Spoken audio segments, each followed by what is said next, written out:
dire che questa canzone, insieme ad altre, è stata ripresa ultimamente dalla Mondadori per un CD che proprio parla degli anni 60-70.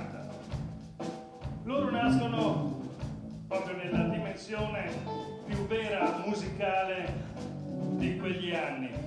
Immediatamente diventano noti, diventano famosi, scrivono le loro canzoni e se ne vanno in giro per l'Italia con un pulmino rosa che vedete lì, era un Volkswagen, adesso è morto defunto, ma è rimasto come logo, come simbolo del gruppo. Il gruppo suona in tutte le piazze più importanti, negli stadi, va in televisione, il gruppo diventa notissimo.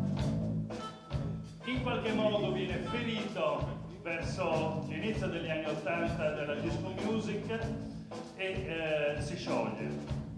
Non per sempre, per fortuna, perché ritorna 2 anni fa, grazie ad amici fondatori del Mucchio con i capelli ormai bianchi, ma con la stessa voglia e con lo stesso entusiasmo.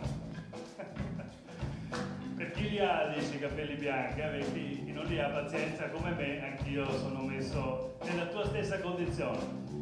Ad ogni modo, eccoli qui, ritornati, vogliosi ancora di fare musica, ancora hanno molto da dire. Signore e signori, ladies and gentlemen,